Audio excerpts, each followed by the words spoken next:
Tiene que ver con lo que anticipábamos al principio de nuestros títulos y que justamente reúne de alguna forma la información que tiene que ver con el escrutinio definitivo. Ya a esta altura se vienen trazando números y se vienen atando resultados y de alguna forma también se vienen verificando las mismas tendencias que se daban en el escrutinio provisorio. De esta forma, obviamente, ya por enésima vez se espanta de alguna manera lo que tiene que ver con el resultado o con los dichos de fraude en alguna situación. Lo que estamos viendo tiene que ver con planillas que son extraoficiales, reitero. Estas planillas son extraoficiales y podíamos consultar ayer al Tribunal Electoral y nos decían que pronto, con todo lo que ello implica, con toda la inexactitud que ello implica, pronto se van a estar publicando los resultados oficiales. ¿De qué depende esto? De que todavía muchos partidos políticos a través de sus apoderados y a través de sus representantes todavía no firmaron los papeles correspondientes y por lo tanto de esta forma no se terminan de reconocer los resultados que aquí estamos viendo o que de alguna forma se están enlistando. Reitero, lo que estamos viendo son planillas que trascendieron a través de las distintas redes sociales y que también chequeados por nosotros, fueron reconocidos por los distintos representantes de los partidos políticos que a través de estos números, que reitero, provienen del escrutinio definitivo, cuentan con posibilidades ya para las elecciones generales. ¿Qué se saca como conclusión? Básicamente que la tendencia no se alteró, sino que se acentuó en algunos casos. Lo que estamos viendo, y le vamos a pedir a la directora que deje la placa en ese lugar, es la correspondiente, las cifras correspondientes a intendente. Para no abrumar con tantos números, vamos a situarnos en los principales. Lo conocido hasta el momento, 53.863 votos fueron destinados o fueron los que fueron hacia el actual intendente José Corral, lo cual lo sitúa en el lugar del candidato más votado de estas primarias abiertas, simultáneas, obligatorias. Repetí el número, Sergio, por favor. 53.863 votos para José Corral. ¿Cuál fue la diferencia con la anterior cifra, con el escrutinio provisorio? Casi 5.800 votos. Casi 5.800 votos menos se le contabilizaron para otro candidato, el de Unión Pro Federal, Sebastián Piñata, 4.475 votos, perdón, 44.775 votos. La diferencia entre Corral y Piñata, 9.088 votos. Sergio, sí. ¿El provisorio de Piñata cuánto era? El provisorio de Piñata, 39.867. O sea que entre el provisorio y el escrutinio general obtuvo más votos Corral. Exactamente, 5.700 o sea, Corral. se mantuvo la tendencia. Exactamente, se mantuvo la tendencia. Si uno Exacto. repasa inclusive todas las categorías, Sergio, la de gobernador, la de senador, la de diputados, intendentes y concejales del departamento de la capital. La tendencia con proporción y todo se nota. Claro, en la mayoría de los candidatos, los que menos votos se le había contabilizado en el provisorio, vamos a darlo vuelta, la mayor diferencia estuvo en los candidatos más votados. La tendencia continúa siendo la misma, es decir, por poner un ejemplo, al intendente no se le habían contabilizado 5.700 votos, que es el candidato más votado. El 10%. Aproximadamente el 10%. A Piñata 4.900, a Frana 3.300, y fue proporcional a la cantidad de votos que recibió cada uno de los candidatos. En todas las categorías Exacto. se repitió esta fórmula, excepto en un caso que después lo va a comentar Sergio. Donde Ahí justamente vamos a lo que tiene que ver con las perlas y algo que quizás no suena tan agradable como para lo democrático. En la placa de concejales, te doy tiempo para que se busque, ahí está. El voto en blanco que figura dentro de los guarismos que están a la derecha de la pantalla solos, el penúltimo guarismo es el de voto en blanco, es de 18.332 votos. Es la tercera fuerza. La tercera opción más votada es justamente el voto en blanco. El primero, justamente el candidato del Frente Progresista, Leonardo Simoniello, con 35.000 votos, para redondear. Unión Pro Federal con 30.000. Y la siguiente fuerza es el voto en blanco, con 18.000 votos. Lo cual también es algo bastante llamativo. Y la siguiente perla... Basile 10.000, disculpame, más o menos. Cuarto Basile estaría, o Mudalel. No, a Everard. A Everard Everard, 17.000 y posteriormente Basile con 10.900. Claro, es verdad. Exactamente. Y lo que dábamos cuenta como una perla dentro de lo que ocurría en los guarismos es lo que ocurre con el caso de gobernador. En un caso que ni siquiera tiene clasificación hacia las elecciones generales, porque el partido que lideraba, o por lo menos el que representaba Castel, el piquetero santafesino que también estaba candidateado para gobernador, en las elecciones, mejor dicho, en el escrutinio provisorio, había obtenido 1.843 votos, repito, 1.843 votos, una nimiedad. Pero en el escrutinio definitivo obtuvo menos 15, 1.828. Lo cual es el único caso de todos los candidatos que se han registrado en la provincia de Santa Fe que ha obtenido menos votos en el escrutinio definitivo que en el provisorio. Sí. Algunas de las perlas que dejan, pero reitero, como para sacar en limpio, las tendencias se acentúan. Se espanta de alguna forma lo que tiene que ver con aquella posibilidad que se planteó en algún momento de fraude, absolutamente inviable esta cuestión, ya lo veníamos diciendo, pero bueno, los números definitivos de alguna forma lo ratifican. Mucho lío y mucha cuestión de incomodidad el fin de semana cuando llegaron los fiscales de la ciudad de Rosario. Se preveía que iban a ser quizás el grupo más numeroso que iba a llegar al Tribunal Electoral y bueno, hubo algunas cuestiones que tuvieron que ver con el espacio, con la cantidad de gente que llegó, se tuvieron que reducir en algunos puntos las mesas, se redujeron los números de fiscales en cuanto a controles, en cuanto a proporción, no digo que se hayan reducido el número de fiscales concretamente, pero sí hubo mucho rum en este sentido. Igualmente se trabajó en doble turno, sigue habiendo todavía muchas quejas. Hubo aquí, y aquí lo cito a mis compañeros que quizás también tienen alguna fuente que los pueda llegar a alimentar de información, circuló en algún momento la renuncia de Echaniz, quien está justamente a cargo del área de tecnología, o por lo menos del área que está a cargo justamente de la tecnología del escrutinio. En un momento, a través de la propia voz del ministro Galassi, por lo menos se desmintió en off, por lo que tengo entendido, que se haga efectiva la renuncia.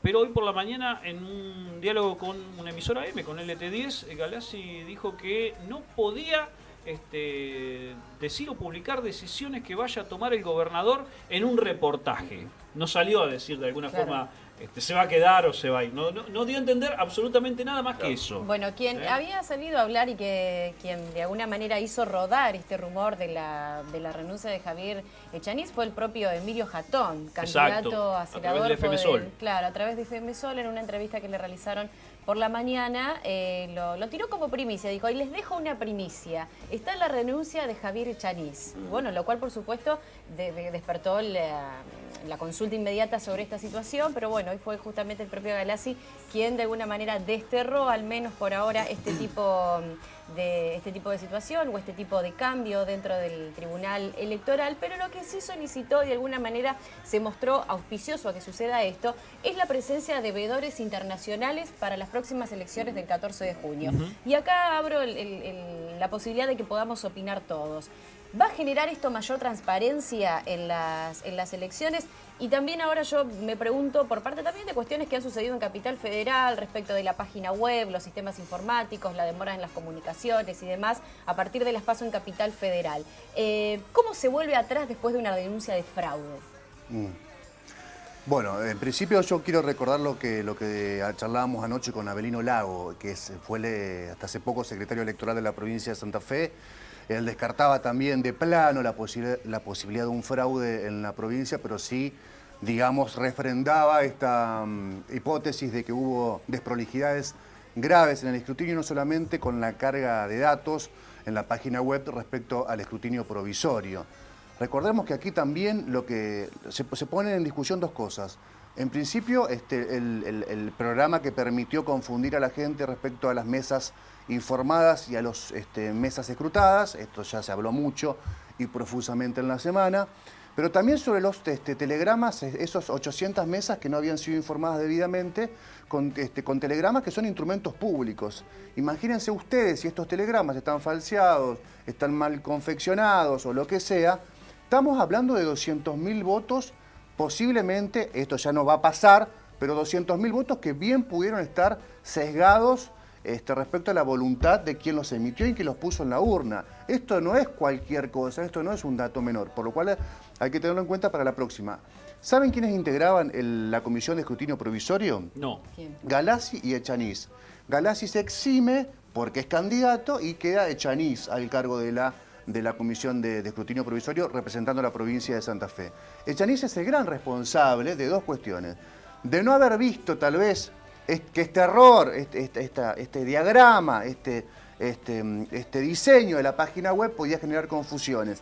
Nadie lo vio. Y en un gran torneo de vivos, como es la política, hay alguien que lo va a ver seguramente y hay alguien que lo va a amplificar seguramente, como sucedió. La provincia cometió un error muy grande, lo está pagando a costo altísimo. ¿La provincia cometió fraude en las últimas elecciones? No, pero hay que tener en cuenta que esto no puede volver a pasar porque obviamente la credibilidad del sistema puede llegar a correr cierto riesgo. Galassi eximido de la comisión de escrutinio provisorio, Echaniz ahí en la cuerda floja, haciendo equilibrio sin saber si se está dentro o si está afuera. Obviamente la provincia tendrá que replantear en las próximas horas quiénes integran la comisión del escrutinio general, de las generales, digamos, ¿no? O el provisorio y el general de las generales que son dentro de 50 días. Esto no es cualquier cosa, hay poco tiempo y además hay que pensar en la campaña. Además tiene que pensar Bonfatti en su campaña, Lifchitz en su campaña, Wiener en la campaña Un y mojón todo antes demás de partidos eso, Héctor, políticos. un mojón antes de eso, que quedan apenas días, el próximo 1 de mayo, el gobernador brinda su último discurso frente a la Asamblea Legislativa. Sí, el viernes. ¿Va a llegar con el escrutinio definitivo o va a llegar con el escrutinio provisorio a brindar su último discurso? No, según dijeron desde el gobierno, va a estar antes del 1 de mayo. El día 1 de mayo el gobernador va a estar dando su último discurso de apertura de sesiones. Suponemos que ya con los datos definitivos del escrutinio en toda la provincia. En toda la provincia. Había algunos inconvenientes en el departamento Rosario, se estaba demorando más de lo que se estipulaba en un principio. Hubo algún problema también con el sistema, se había caído el sistema en un momento, entonces no se podían cargar los datos. Y a diferencia de lo que decía Chechu y a diferencia de lo que pasó en Capital Federal el día de ayer, en la página web uno ingresaba que quería seguirlo y de repente no estaba más. Exacto. Según habían informado desde el centro del cómputo, se había bajado a propósito la web porque se estaba haciendo muy lenta la carga de datos y corría peligro de caerse el sistema. Por ende decidieron bajar la página, o sea, descolgarla de internet para cargar todos los datos y después volver a subirla. Pero para armar una página paralela. ¿Cómo? Armaron una página paralela para suplantar un poco lo que tiene que ver no solamente con el trabajo Claro. o quienes quieren seguir el minuto a minuto de las elecciones, sino también para aquellas personas que realizan los trabajos de prensa, que ha sido una de las grandes cuestiones que han sido resaltadas por quienes estaban realizando aquellas coberturas. Claro, en la página paralela vos veías solamente los porcentajes de las primeras, la primera información oficial. Y en la página de carga de datos, donde no es similar al sistema de Santa Fe, porque vos en Santa Fe ingresabas por mesa, podías ver mesa por mesa, cómo habían Seccional por salido, seccional. seccional por seccional. Digo, es muy amplio el sistema de la web que se utilizó en Santa Fe. Distinto al de la web de Capital, pero lo que informaron desde el centro de cómputos era que la página se había dado de baja justamente para hacer toda esa carga de datos y no colgarla, llamando o hablando mal y pronto. Y otra cuestión que la provincia está evaluando es asegurarse la existencia de 7.000 fiscales en las generales que permitan darle, no digo claridad, darle celeridad, darle seriedad y darle un contundente apoyo a lo que resuelvan los fiscales, porque lo que sucedió aquí también es que la boleta única permite dos cosas interesantísimas. La primera, que antes de las 6 nadie te choree, te robe, choree una expresión muy fea, te robe, te hurte las boletas. Claro. Resuelto eso, se viene un problema posterior después de las 18 horas, que es interpretar la boleta única, saber muy bien cómo hay que interpretarla, más allá de que alguno diga ahí, pero sí es facilísimo. No, hay que estar ahí rodeado de otros fiscales de los partidos políticos, etcétera, etcétera, etcétera. Después confeccionar un telegrama, después enviarlo por fax, tener la confirmación de la Secretaría Electoral y ahí termina el proceso. Pero no es evidentemente aquí también se falló en que a la vieja usanza, donde maestros y empleados públicos eran fiscales de mesa, hoy esto no pasó en la última elección.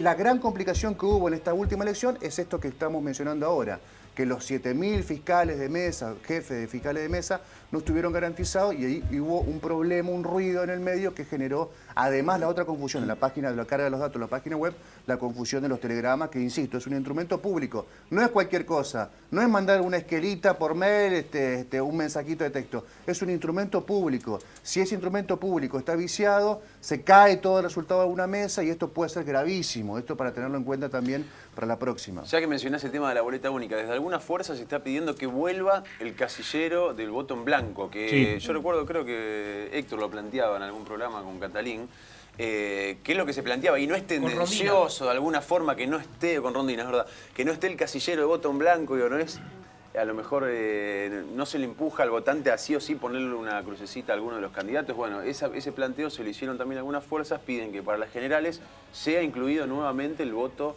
el casillero para el voto en blanco. ¿Y se está a tiempo de eso? La verdad lo desconozco si hay Pero, margen legislativo para modificar la ley. Ahora, yo Por sumo cierto, al la dato ley que- se modificó en diciembre de 2014 Claro. y la ley que dice, la voluntad del legislador, ¿cuál fue? Sacar el casillero del voto en blanco. Es como es un mamarracho irse para atrás en pocos meses. Sería. Ahora reitero el dato, en este marco reitero el dato que mencionábamos recién, un candidato del Frente Progresista, luego un candidato de Unión Profederal y como tercera fuerza en la elección de concejales, el voto en blanco, es decir, me parece que ese dato por ahí echa por tierra esta teoría de que se aduce que se intima de alguna forma al elector a votar en blanco. No, me parece que lo Bueno, la tenía categoría de Y la categoría de diputados, según el salió escrutinio segundo. provisorio. ¿Sabe era cuál es la segundo. diferencia? Yo identifico esta diferencia. El voto en blanco, la marca del voto en blanco, ¿qué permite? Que si vos querés torcer esa voluntad, marcás el voto por quien sea y lo anulás al voto. Ahora, al no existir ninguna marca en el voto, vos podés transformar ese voto, si sos un pícaro, en un voto positivo. No voto positivo. ¿Se entiende?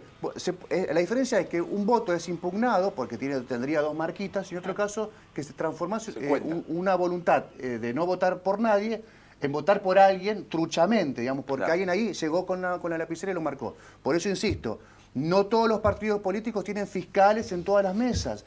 El Estado provincial, el gobierno como gestor del Estado provincial, tiene que garantizar que haya fiscales preparados en todas las mesas. En la medida que esto suceda, va a haber muchísimo menos margen de error. Yo pregunto, ahora que se conocieron los resultados definitivos, por lo menos en el departamento de la capital, ¿cuáles fueron las sorpresas que se llevaron ustedes?